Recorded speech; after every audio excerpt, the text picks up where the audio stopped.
Assalamualaikum warahmatullahi wabarakatuh. Seluruh bangsa dan setanah air, jumpa lagi di channel Jagat Lub itu. Semoga dalam keadaan sehat, tak kurang satu apa, rahmah barokah, salam Allah curahkan untuk kita semuanya. Ini saya hadirkan kembali Gus Abbas, ya. Kiai Haji Muhammad Billy Yaksi, MA, ini dokter juga, ya, dari Buntet, Cirebon.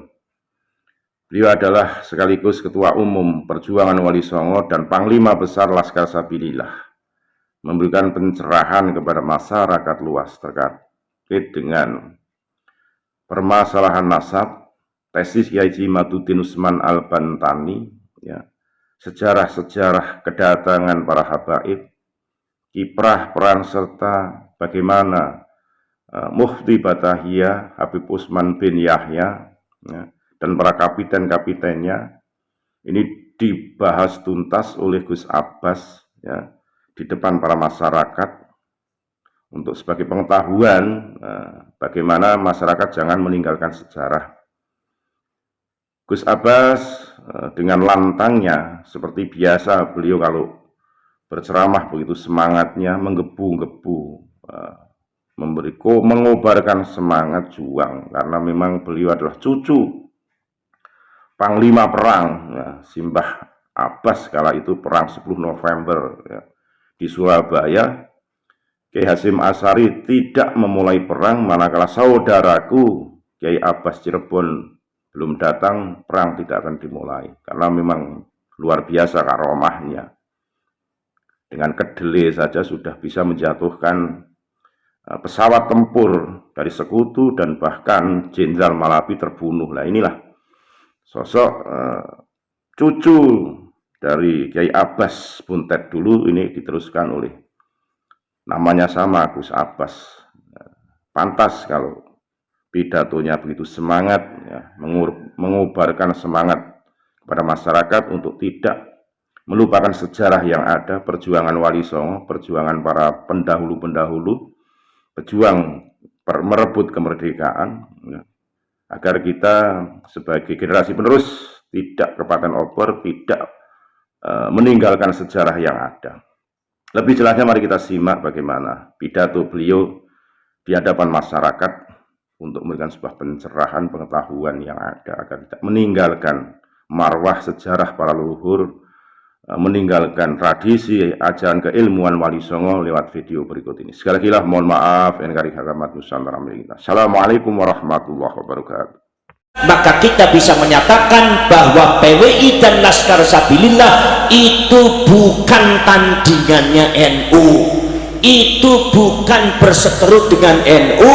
Laskar Sabilillah ini adalah proses justru semuanya adalah warga Nahdlatul, dan untuk memperjuangkan ke-NU-an, sebab fakta sejarah sementara ini yang berkaitan dengan pergerakan Ba'alwi dan Habaib ini banyak dirugikannya adalah orang-orang Lah kenapa orang Muhammadiyah, orang anak korban wong Muhammadiyah? Karena di Muhammadiyahnya nggak ada Habaib. Habaib itu kumpulan wong NU kok babik. Gimana badan? Saudara-saudara sekalian, ini banyak yang jadi muhibbinnya, yang kadang-kadang jadi korbannya adalah warga Nahdlatul Ulama. Maka dari itu saudara-saudara sekalian, banyak korbannya orang-orang NU. Makanya orang-orang NU, para syekh-para rasul yang kerap kadang-kadang datang kepada saya, itu adalah orang-orang NU yang sadar terhadap doktrin-doktrin sing ora bener. Contohnya nopo? Doktrin barokah dan syafaah. Kalau kali panjenengan ini masyarakat Sragen sedang menghadapi satu klan, di mana klan itu mengglorifikasi diri sendiri. Glorifikasi ngertos napa mboten? Paham napa mboten? Gak ngerti? Ya wis gak usah dipikiri kari dirokne mawon. Dinapa mboten?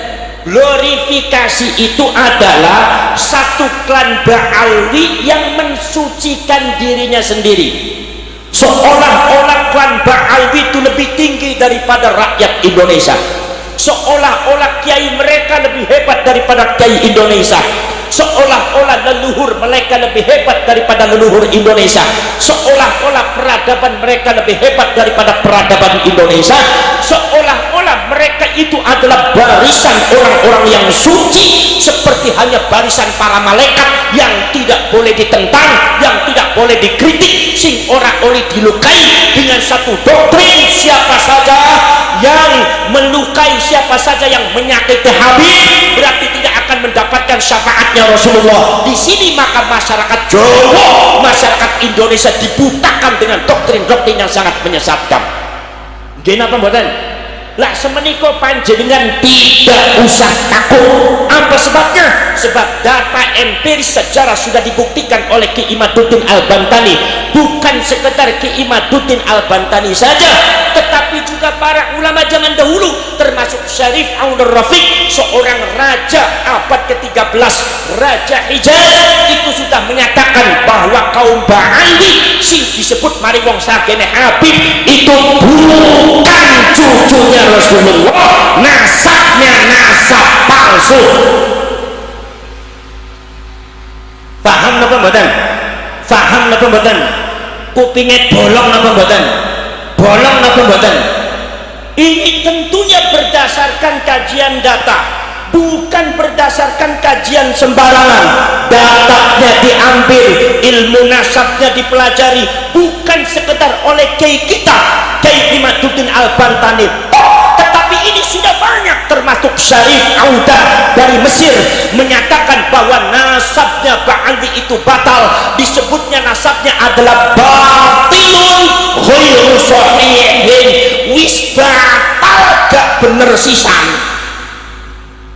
Banyak pencangkokan nasab, banyak orang-orang yang disebutkan di dalam nasabnya diduga itu adalah tidak ada jeluntrungnya, jare bahasa intelektualnya ahistoris, ning jeluntunge gak ono.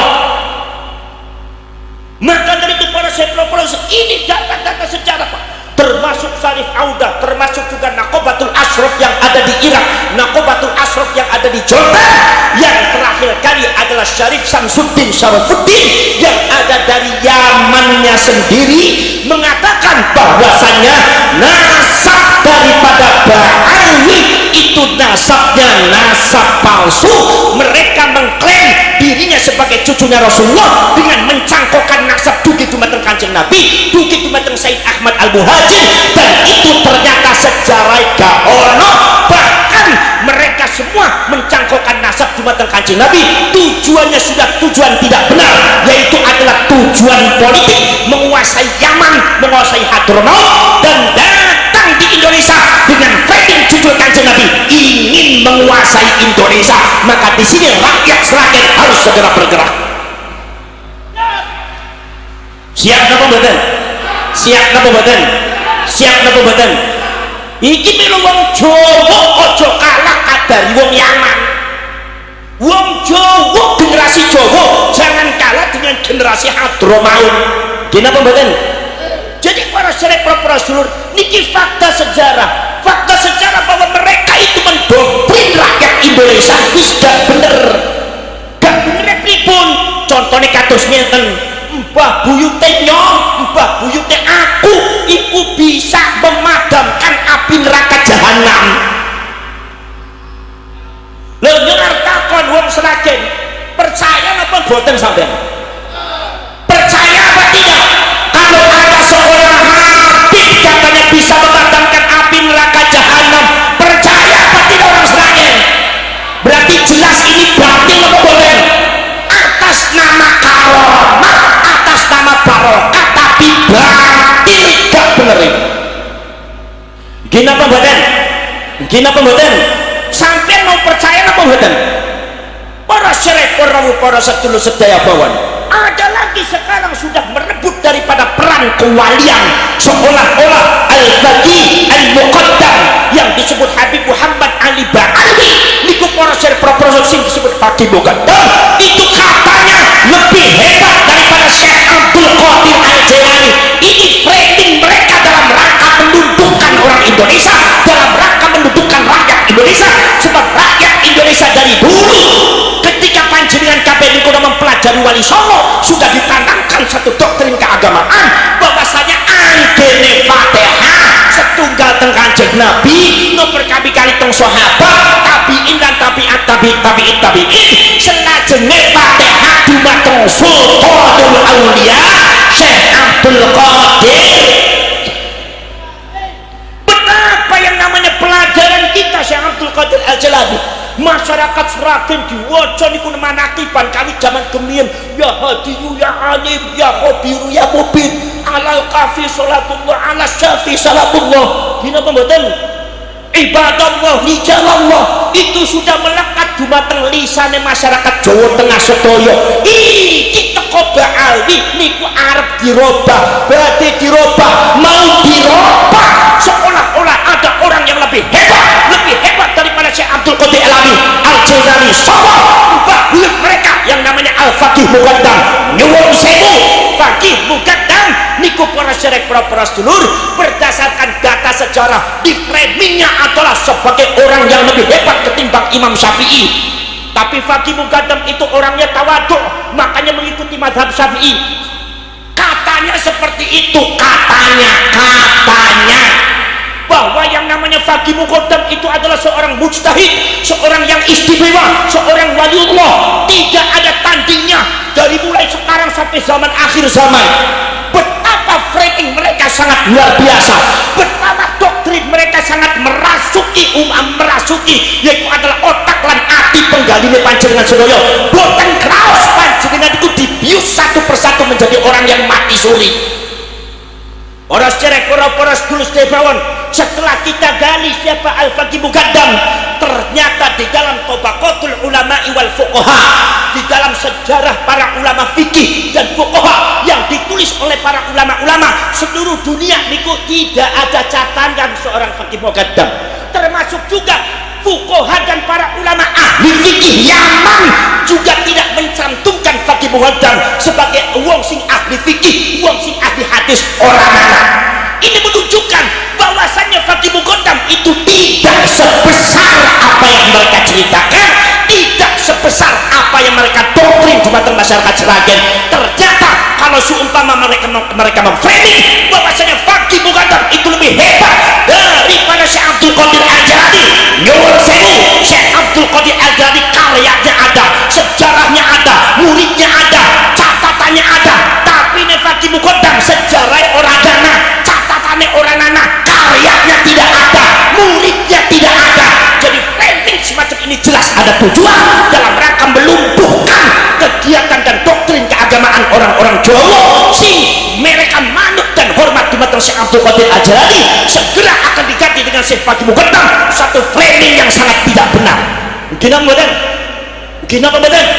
Para syarek, para sedulur sedaya, bahkan ada catatan mengatakan bahwa Al-Faqih Muqaddam itu katanya itu di dalam catatan itu di antara muridnya, di antara gurunya adalah Imam Abu Madyan. Sopo Imam Abu Madyan iki? Imam Abu Madyan, kalau memang betul catatan sejarah Faqih Muqaddam adalah muridnya Imam Abu Madyan, masyarakat Sragen harus tahu bahwa Abu Madyan adalah muridnya Syekh Abdul Qadir Al-Jilani. Syekh Abdul Qadir Al-Jilani punya murid Abu Madyan. Abu Madyan punya murid Maulana, yaitu adalah Imam Muhammad Harazim. Imam Muhammad Harazim punya murid namanya Imam Muhammad Saleh. Imam Muhammad Saleh punya murid namanya Imam Abdul Hasan Ali bin Abdullah Asy-Syadzili, sing kagungan Thariqat Syadziliyah. Imam Abdul Hasan Asy-Syadzili ada murid di antara si Imam Abdul Abbas Al-Mursi. Abdul Abbas Al-Mursi ada murid di antara Ibnu Athaillah As-Sakandari, sing kagungan kitab Syarhul Hikam. Syarhul Hikam niku dipun nafimaken dhumateng Bayi Muslih Meranggen, mursyid Thariqat Qadiriyah Wanaksabandia saka Semarang. Nggih napa mboten? Para cerek, para sedulur sedaya mawon, kalau seandainya memang catatan itu benar bahwa Faqih Muqaddam itu adalah murid daripada Abu Madyan, Abu Madyan yang murid Syekh Abdul Qadir Al-Jilani, berarti Faqih Muqaddam pernah ngalap barokah dumateng murid Syekh Abdul Qadir Al-Jilani. Jadi kalau ada oknum Habib mensejajarkan Faqih Muqaddam dengan Syekh Abdul Qadir Al-Jilani, ini yang disebut oleh orang Sragen subul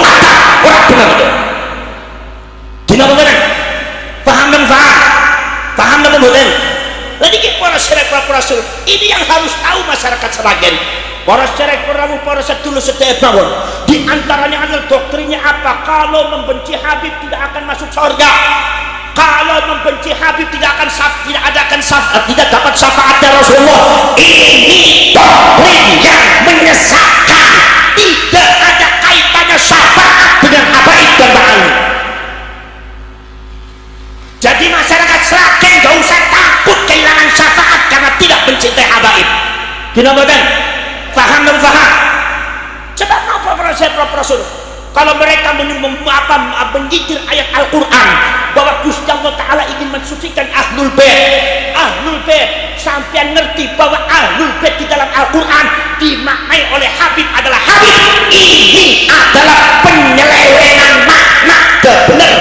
Yang dimaksud Ahlul Bait itu bukan habaib, sebab habaib itu bukan cucunya Rasulullah. Nek bukan cucunya Rasulullah, apa malih Ahlul Bait? Paham nggih? Jadi wong Sragen saiki wis gak usah takut. Gitu? Gak usah takut anggene sumpah wonten. Kamu kalau tidak mencari habaib berarti tidak akan dapat syafaatnya Rasulullah. Itu gak usah takut. Nek sumpah ngeyel kampleng siji-siji wong kaya kowe. Apa kowe? Gini apa mboten, Bu? Gini apa mboten? Oh, para sedherek para sedulur sedherek mawon. Ada lagi para sedherek para Rasul. Mbah mereka itu katanya bisa mi'raj ning Gusti Allah Ta'ala 70 kali. Sampean harus paham, Kanjeng Nabi selama hidup mi'rajnya cuma sekali. Mbah mereka sampai 70 kali. Niki goroh napa ngapusi niki? Ngapusi napa goroh niki? Ras napa boten sing kados ngoten? Masya Allah. Ada malih, ada lagi yang mengatakan bahwa Al-Habib ini adalah bisa ngatur malaikat Israel. Malaikat Israel diatur di Habib. Ini sejak kapan cerita ini muncul? Saya mau tanya, para ulama wali Sragen ini bisa ngatur malaikat Israel sama? Lagi udah Habib Jerono terus bisa ngatur malaikat Israel. Ngedak terus napa mboten? Panjenengan percaya napa mboten? Percaya napa mboten? Nang gene ketemu bari aku ora percaya, mau ketemu bari Habib percaya sampean iki. Wong gulune masyarakat Sragen susah wis bodol. Manggut ngono manggut terus. Para sedherek para sedulur. Ana cerita Imam Abu Abdillah Muhammad bin Ismail Al-Bukhari. Imam Bukhari menceritakan satu cerita di mana riwayat ini juga diriwayatkan oleh Imam Tabrani, mengatakan nanti pada waktu akhir zaman di hari akhirat itu nanti Rasulullah itu diberitahu oleh Imam Malik, diberitahu oleh malaikat Malik, ya Rasulullah, wonten napa malaikat Malik, umat panjenengan masih ada yang tersisa di neraka jahanam cuma satu. Kanjeng Nabi kaget, Rasul disamper bedek. Buka sing ngantuk niku. Ngantuk napa mboten, Bu? Ngantuk napa mboten? Nek ngaos kali kula ngantuk boten napa-napa. Tilem nggih boten napa-napa. Sampai sak mangke nek bar pengajian masih ngantuk, mripate masih merem terus, gak usah digugat, digotong mawon teng kuburan sebelah mriku, beres niku. Para sedherek para sedulur, Kanjeng Nabi dipun aturi dumateng malaikat Malik, ya Rasulullah, umat panjenengan niku taksi wonten dumateng neraka. Kanjeng Nabi rasa disamper blek. Masya Allah, Kanjeng Nabi nangis, ya Allah, sing leres niku malaikat Malik. Leres pinten setunggal. Kanjeng Nabi niku dumateng umat eman sayang luar biasa.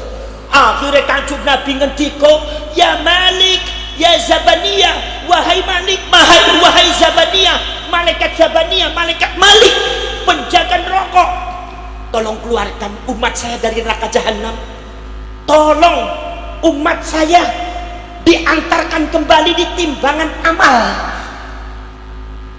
supaya nanti amal baiknya akan saya duduk sendiri, supaya amal baiknya lebih berat daripada amal buruknya. Kanjeng Kanjeng Nabi meminta kepada malaikat Malik supaya umatnya Rasulullah dikembalikan ketimbangan amalnya, dan Kanjeng Nabi akan duduk di amal baiknya, sehingga amal baiknya umatnya lebih berat daripada amal buruknya. Apa jawabnya malaikat? Kata jawabnya malaikat, ya Rasulullah, kalau cuma itu yang merentah panjenengan, nyuwun sewu, saya tidak bisa melakukan. Loh, kenapa? Sebab kami malaikat adalah yaf'aluna ma yu'marun, melakukan sesuatu apabila diperintah oleh Allah. Kalau itu bukan perintah Allah, kami tidak bisa melaksanakan. Kalau itu hanya perintah panjenengan. Akhirnya akhirnya Kanjeng Nabi matur dumateng Gusti Allah, nangis dumateng Gusti Allah, sujud dumateng Gusti Allah. Akhirnya Gusti Allah merintahkan malaikat, gue umatnya Muhammad, ambil segera ditaruh di timbangan amal, biar nanti Kanjeng Nabi Muhammad nanti akan duduk di amal baiknya, sehingga lebih berat daripada amal baiknya, dan segera dimasukkan ke dalam surga. Artinya apa? Ketika malaikat Malik diminta oleh Rasulullah untuk ngambil umatnya, malaikat Malik menolak. Kenapa? Karena yang perintah adalah Rasulullah, bukan Allah. Ini menunjukkan dari hadis ini, Kanjeng Nabi saja tidak bisa ngatur malaikat. Lo jono Habib Sragen bisa ngatur malaikat, sokon piye? Ngedabrus sama badan, ngedabrus sama badan. Le panjenengan percaya bre panjenengan mangke gak ada torekot anyar, napa torekot ngedabrus iya? Nggih napa mboten? Lah iki para syarif para sedulur, ini berdasarkan fakta sejarah. Kalau seumpama kula kali panjenengan kabeh para syarif para sedulur meluruskan sejarah di tanah Jawa itu sejak zamannya Belanda sudah dibelokkan. Bahkan saya mendengar saudara-saudara sekalian bahwa babat tanah Jawa pun itu atas dasar perintah Belanda, sehingga banyak cerita-cerita yang tidak benar, termasuk cerita tentang masalah sejarah Amangkurat I yang katanya itu membunuh 5.000 ulama yang suka kepada istrinya orang. Itu saudara-saudara, ini adalah cerita Belanda dalam rangka menuduhkan, memframing negatif, membuat asumsi yang negatif terhadap tokoh-tokoh Indonesia. Untung Amangkurat I begitu meninggal dunia, Allah membuktikan jasadnya baunya wangi. Begitu dikubur, digali tanahnya wangi, sekitarnya bau wangi. Yang menyaksikan bukan 1-2 orang, ribuan orang menyaksikan, sampai 41 malam bau wangi. Maka di Tegal, di kuburannya disebutnya Tegal Wangi, Tegal Arum. Allah yang membuktikan, Allah yang mengklarifikasi, ini adalah orang soleh, ini adalah orang benar. Tapi di framing oleh Belanda sangat jahat, sangat tidak benar, sehingga banyak panjenengan sedoyo salah paham dumateng Amangkurat I. Ini kehebatannya Amangkurat. Dan ini para sedulur terjadi juga pada setelah Belanda boten wonten, sejarah Indonesia dibelokkan oleh beberapa habaib. Katanya Indonesia tanpa habaib tidak bisa merdeka. Semacam ini benar apa salah? Indonesia katanya tanpa habaib tidak bisa merdeka. Ini orang Sragen harus tegas, ini salah apa benar? Kalau sampean bilang salah, kenapa sampean diem? Ya wis, ujung-ujungnya gak wani kayak gitu. Kita dimenusak kecingan nemen ke wong Sragen. Kejaba wani nek ana kula wani nek kene kulane mulih ya ora wani malih ke sampean sempro sampean iki. Ora siapa prosedur, apakah benar tanpa Indonesia? Tanpa Indonesia tanpa habaib orang bisa merdeka? Jelas orang benar. Buka fakta sejarah bahwasanya habaib saking Yaman yang mendatangkan adalah Belanda. Yang mendatangkan siapa? Siapa? Sing keras. Yang mendatangkan habaib siapa? Ngomong londo pe susah mencangkemmu ya. Jadi menusa kecing-kecing nemen wong Sragen itu. Yang mendatangkan habaib itu siapa? Londo. Lah takon, londo itu siapa? Penjaga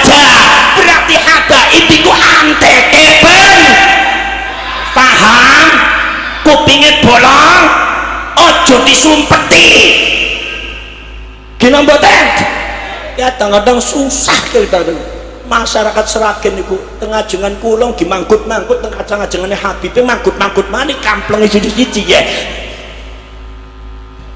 mungkin apa mboten sing dikitaken habaib di kulon abad ke-19 abad keberapa abad ke-9 Mbah Hasyim Asy'ari sudah ada Kyai Nawawi Banten Dewi Sono Mbah Yai Soleh Darat Dewi Sono oke lagi para syirik para sedulur sekarang mereka yang mendatangkan itu adalah Belanda sing Yaman dugi teng Indonesia ngangge nopo ngangge kapale sopo ya kapale Londo lo si kapale Londo bayar apa ora bayar gratisan ribuan habaib diangkut dumateng Londo teko ning Indonesia niku ora bayar tapi gratis. Dan sebelum datang di Indonesia Yahudi Yaman itu didatangkan oleh orang-orang Inggris adalah untuk menduduki Palestina. Jadi ada kaitannya pendudukan Palestina dengan pendudukan Indonesia.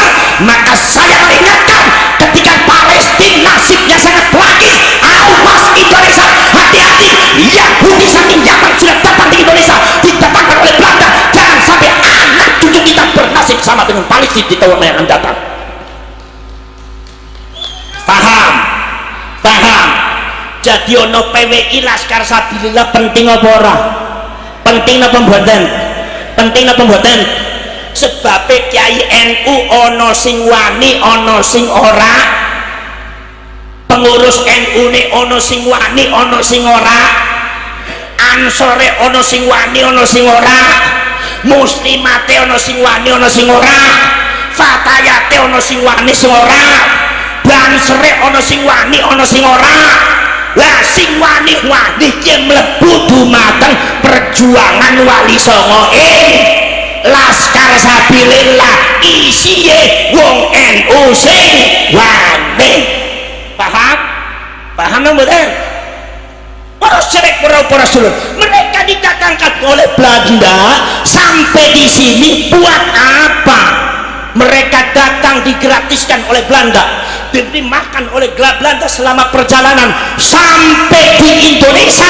Mereka diberikan pekerjaan oleh Belanda, mereka diberikan tanah oleh Belanda, yang mana tanah itu adalah hasil daripada merampas tanahnya rakyat Indonesia, diberikan oleh mereka, yaitu kaum Ba'alwi, yaitu kaum habaib.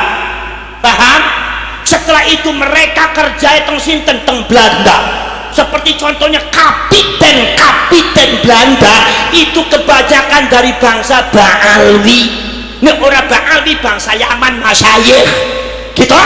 Sampai tinggali data sejarah, anak bangsa Binyasa, anak bangsa Al-Jufri, anak bangsa Al-Kaf, anak bangsa As-Segaf, anak bangsa Ba'bud, anak bangsa bin Syekh Abu Bakar. Mereka menjadi kapiten dan bekerja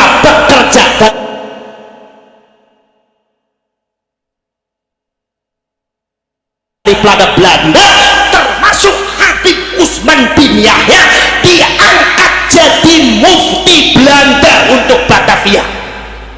Paham? Nah, kalau seumpama mereka yang membawa adalah Belanda, genetika daripada Ba'alwi itu sama dengan Belanda, yaitu genetika Yahudi Askenazi, sama dengan Zionis genetika Yahudi Askenazi. Datang di Indonesia dijamin oleh Belanda, dikasih tanah oleh Belanda, dikasih pekerjaan oleh Belanda, dikasih penghidupan oleh Belanda. Kira-kira zamannya Belanda apa ikut bela Indonesia apa bela Londo? Bela Indonesia apa bela Londo? Ngomongnya sing keras, bela Indonesia apa bela Londo? Awas sih, aja sampai cangkem rubah ge. Rangkum rubah tak sewek sisa ning aku ge. Gini apa mboten? Londo akan bela Londo pembela Indonesia. Bela Londo buktinya apa? Buka catatan sejarah. beberapa di antara orang yang mengatasnamakan perjuangan Indonesia, beberapa Habib di antaranya ada Habib Abdurrahman Al-Masyhur yang ada di Aceh berkhianat di dalam perjuangan ini, meminta upeti kepada Londo, akhirnya melacung di batang Timur Tengah dengan gaji yang sangat besar. Itu berkhianat terhadap perjuangan masyarakat Aceh. Termasuk juga Usman bin Yahya, mufti yang dianggap mufti oleh Belanda, kerap kali memberikan fatwa melemahkan perjuangan ini. Pada waktu itu perjuangan kemerdekaan Indonesia dipimpin oleh ulama-ulama Torekoh, Mbah Yai Asnawi Kudus gitu, Mbah Yai Nawawi Banten, Syekh Ahmad Khotib bin Abdul Latif sing ono ning Minangkabau, Syekh Burhanuddin As-Sumatrani Sumatera Barat, ingkang wonten dumateng Aceh Syekh Abdul Rauf As-Singkil Aceh, ngantos dugi dumateng Surabaya, para lora-lora padan bujuk-bujuk ingkang wonten dumateng Madura niku seluruhnya toreko Satoriyah, toreko Qadiriyah, toreko Naksabandiyah, toreko Qadiriyah Naksabandiyah, toreko Junaidiyah, toreko Khalwadiyah, toreko Sadiliyah, toreko Tajidaniyah. Iki para syarif Rasul semua yang menggerakkan perjuangan rakyat Indonesia untuk melawan Belanda, itu adalah ulama toreko. Maka ketika Belanda menghadapi perlawanan, yaitu adalah ulama-ulama toreko yang sangat luar biasa, dengan pucuknya bomnya ada pada waktu perang Diponegoro 1825, di mana Diponegoro itu juga termasuk pengamal toreko, ulama toreko. Maka ini Belanda harus melumpuhkan ulama toreko. Bagaimana caranya? Caranya meminta kepada Habib Usman bin Yahya untuk mengeluarkan fatwa. Maka dikeluarkan fatwa dalam rangka mengendorkan perjuangan rakyat Indonesia, dalam rangka menghancurkan benteng rakyat Indonesia, dalam rangka menjauhkan rakyat Indonesia dengan para ulama. Berapa fatwane? Fatwane adalah terus Habib Usman bin Yahya mengatakan ulama toreko yang ada di Indonesia adalah sesat, itu jalannya setan dan iblis. Paham? Akhirnya sampai geger Cilegon terjadi, sampai geger sampai isi wonten Jogja, sampai geger wonten dumateng Surabaya Madura, sampai wonten dumateng Aceh Maluku. Napa sebabnya? Ulama toreko dianggap sesat oleh orang-orang Belanda yang mendukung Belanda, muhibbinnya Belanda, dan termasuk muhibbin Ba'ali Habaib ketika itu. Akhirnya ngejar ulama toreko se-Indonesia. Ulama toreko banyak yang dibantai, banyak yang dibunuh, banyak korbannya ribuan ulama toreko. Itu fatwanya Habib Usman bin Yahya membunuh banyak ulama toreko. Nih kayak gue berarti nih Habib Usman bin Yahya niku bela Indonesia apa bela Londo? Londo apa Indonesia? Si ono Habib sing ngomong kayak gue, anggene orang Habib, Indonesia tidak merdeka. Sing udah kayak kampleng cangkeme sisan. Wani apa ora? Takoni jawabe gak tegas nemen yang sakit. Dina mboten? Jelas ora bener, dina mboten? Para syarif Rasul. Jadi para syarif Rasul, kami bergerak, rakyat Indonesia bergerak, rame-rame rantas ijo royo, yaitu adalah malang-malang putung. Panjenengan rapatkan barisan, kemudian rapatkan barisan, segera derap daripada langkah kita dibersamakan. Ayo pulau kali panjenengan bentuk Laskar Sabilillah PWI seluruh Indonesia dari Sabang sampai Merauke untuk membentengi kita semua dari doktrin perlawanan terhadap orang-orang Ba'ali semua benar ya. Paham napa mboten? Para syarif, para sedulur, sampai kudu ngerti kejadian Indonesia tahun sekarang itu sama dengan kejadian Palestina tahun 45. Sampai ngerti pada waktu tahun 20 sampai tahun 46 terjadi eksodus besar-besaran, eksodus. Paham napa mboten? Gak paham meneh, susah ngomong kali wong Sragen iki gak paham terus. Eksodus paham napa mboten? Budalan, paham nggih? tiang-tiang niki saking Eropa itu diangkut dengan kapal-kapal Jerman mampir di Palestina, di pelabuhan Haifa. Setelah turun ternyata isinya kapal itu ratusan kapal, ternyata kapal itu isinya adalah orang-orang yang lusuh, tampangannya lusuh, orangnya kurus-kurus. Ternyata mereka adalah bangsa Yahudi Askenazi, di mana yang di Eropanya diusir, di Jerman dibunuh oleh Hitler, yang lainnya nggak diterima. Masyarakat Eropa tidak menerima Yahudi Askenazi, suruh keluar dari bangsanya, suruh keluar dari negaranya. Maka akhirnya semua Yahudi Askenazi itu banyak yang keluar mampir di Palestina tahun 1945.